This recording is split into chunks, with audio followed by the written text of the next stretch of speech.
anghel. Hindi 2 o 10, kundi milyong mga anghel na nagtitipon at sa gitna nito ay 10,000 beses na liwanag kaysa sa araw. At doon ko sinabi na, Panginoon, ikaw na yan ang dumarating. At sa mga oras na iyon, narinig ko ang boses ng Panginoon. Napakagandang tinig na mararamdaman mo yung mga halong pagmamahal. Huwag kang matakot, anak, dahil ako ang Panginoon, ang iyong Diyos. At ako'y dumating dito upang ipakita sa iyo ang aking ipinangako. Pagkatapos na naibungangon ako sa pagkakaluhod at nawala ang takot, at habang ako'y naglalakad, nagsimulang buksan ng mga anghel ang daan, kung saan isang matindi at maningning na liwanag ang tumambad sa akin, kung saan nakaramdam ako ng kapayapaan. Ang masilayan ko ito, nakita ko ang isang maganda, matangkad, matikas at matipunong lalaki.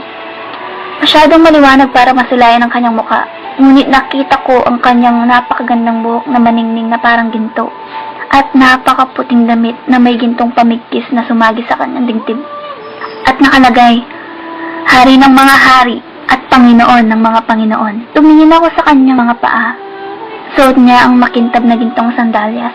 Inabot niya ang kanyang kamay sa akin at nang hinawakan ko ito, alam ko na yun na ang simula ng papakita ng Panginoon sa akin tungo sa langit at impyerno. Biglang umuga ang lupa at bumiyak sa gitna.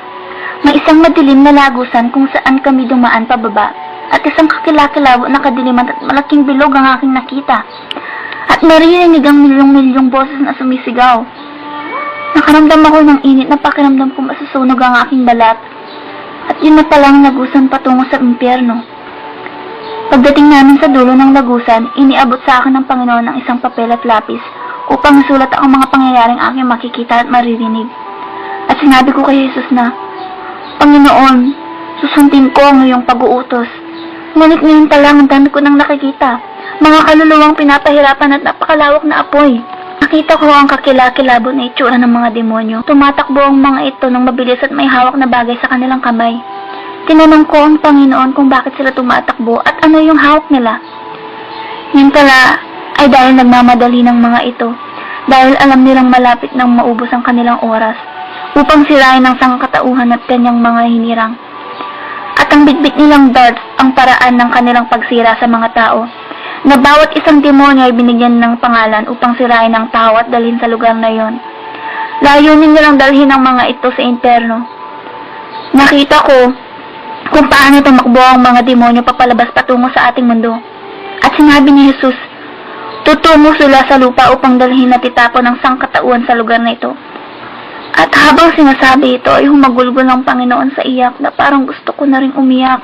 Pagkatapos ay dinala ako ng Panginoon sa isang selda, kung saan nakita kong isang binatang nasusunog sa gitna ng apoy. Pansin ko rin na may nakasulat sa noon nito, numero 666 na parang nakatattoo din sa kanyang balat. Ang kanyang katawan ay nabubulok at tinuod habang siya ay nasusunog. Sumisigaw ito at humihingi ng tulong sa Panginoon, ngunit ang tugon ng Panginoon ay, huli na, ibinigay ko sa iyo ang pagkakataon at hindi mo ninais magsisi. Itinanong ko sa Panginoon kung bakit naririto ang binata. Ito daw ang malapit sa kanya noon, ngunit gaya ng iba ay tinalikuran siya. Napunta sa maling landas at nalulong sa masamang bisyo. Muling lumuha ang Panginoon at sinabi, hindi ko nilikha ang impyerno para sa sangkatauhan. Nilikha ko ito para sa demonyo at kanyang mga anghel. Ngunit dahil sa kasalanan at kakulangan ng pagsisisi, dito bumabagsak ang mga tao. Anak, ibinigay ko ang aking buhay para sa sangkatauhan. Ibinigay ko ang aking buhay dahil sa pagmamahal at awa, upang sila ay hindi mapunta sa lugar na ito, upang ang sangkatauhan ay magpatuloy sa pagsisi at makapasok sa kaharian ng langit. Doon ko nakita kung gaano hindi matiis ng Panginoong pagluha dahil sa sakit na kanyang nadama habang pinagmamasdan ng mga tao sa impyerno. Sadyang nakakakilabot at nakakatakot ang lugar na iyon. Ngunit dahil kasama ko ang Panginoon, pakiramdam ko ako'y ligtas.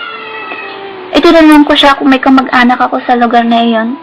At dinala niya ako sa kabilang selda kung saan nakita ko ang isang babaeng hinuud ang kanyang mukha. At mga demonyong walang tigil sa pagsaksak sa kanyang katawan. Sumisigaw ito at humihingi ng tulong sa Panginoon. Nagmamakaawa na patawarin at ilabas sa lugar na iyon kahit sa loob lamang ng 1 minuto.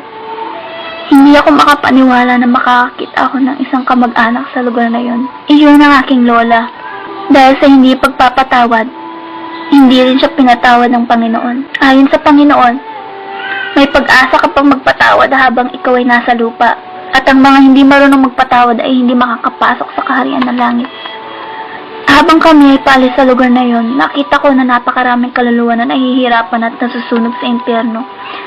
Karamihan sa kanila ay niabot ang kanilang kamay upang humingi ng tulong at pakiusapan ng Panginoon na ilabas sila. Ngunit wala nang magawa ang Panginoon at bigla niyang sinabi sa akin na masakit para sa akin na makita ang bagay na ito. Kaya pakiusap, sabihin mo sa mga tao na habang sila ay nabubuhay sa mundo, may pag-asa pa silang magsisi. Bago kami umalis, may huling puguntong pinakita sa akin ng Panginoon. Sinabi niya na maraming mga sikat na tao sa impyerno. At nangarating kami sa lugar kung saan nakita ko ang isang babae. At sinabi ng Panginoon, yung babaeng nakikita mo ay si Selina. Sumisigaw ito at nagmamakaawa sa Panginoon. Ngunit gaya ng sagot niya sa iba, huli na nga ang lahat. Tumingin sa akin ng babae at sinabing, pakiusap, sabihin mo sa mga tao nangyayari dito. Sabihin mo na huwag silang pumunta dito. Sabihin mo, wag na nila pakinggan ang mga kanta ko o kahit awitin ng mga ito. At tinanong ko siya kung bakit. Sinabi niya na bawat oras na ipatugtog at awitin ng kanyang mga kanta, ay lalo siyang pinahihirapan sa impyerno at hahagisan ng sibat ng mga demonyo. Maliban dito ay lumalapit din ang mga tao papunta sa impyerno. Tinignan ko ang buong lugar at punong-puno ito ng mga artista at singer na namatay na. Wala silang ginawa kundi magkanta ng walang tigil. Sinabi ng Panginoon na, anak, kung ano man ang ginagawa ng isang tao sa lupa at hindi pa nagsisisi, ay yun din ang gagawin dito. At dinala ka ng Panginoon sa lugar kung saan nakita ko ang isang kilalang tao. Noon, akala ko, lahat ng tao na mamatay ay napupunta sa langit. Na lahat ng nagsisimba ay napupunta sa langit. Ngunit mali ako dahil nakita ko ang isang papang naghihirap sa impyerno. Tinignan ko ang kanyang mukha at siya ay si Pope John Paul II. Sinabi ng Panginoon na, tingnan mo anak, ang isang papa ay naririto dahil sa kanyang hindi pagsisisi. Walang makasalanan, walang taong sumasamba sa anito, walang sakim at sinungaling ang magmamana sa aking kaharian. Oo, marami siyang bagay na nasabi, ngunit kailanman hindi niya sinabi ang totoo. Kahit alam niya ang katotohanan, pinili niya pa rin ang pera kahit siya ay nangangaral sa mga tao. Hindi niya sinabi sa mga tao na totoo ang impyerno at langit. At ngayon siya ay naririto. Pinangmasdan ko ang papa at may nakabalot sa kanyang lalamunan. Isang demonyo na nababalutan ng karayom. Pilit niya itong tinatanggal ngunit patuloy ding bumabalik. Halika anak, sabi ng Panginoon. Ipapakita ko sa iyo ang buhay ng papang ito. Pinakita ng Diyos ang buhay ni John Paul at nakita ko kung paano siya mahalin ng mga tao. Iniidolo siya ng mga tao imbis ng Panginoon. At sinabi ng Panginoon na napakaraming tao na hahatak ng Papa na akala nila sila'y maliligtas nito. Ngunit sinabi ng Panginoon na walang sino man ang makakapagligtas sa isang tao kung hindi siya, wala ng iba. Gusto ng Panginoon na tayo lumapit sa Kanya dahil tayo mahalaga para sa Kanya. Tayo ay mahal niya. Pinakita ng Panginoon ang lugar kung saan maraming taong naglalakad papunta sa impyerno. Maraming tao na naglalakad papunta sa lagusan na may kadena sa paa at nakasuot na itim na damit.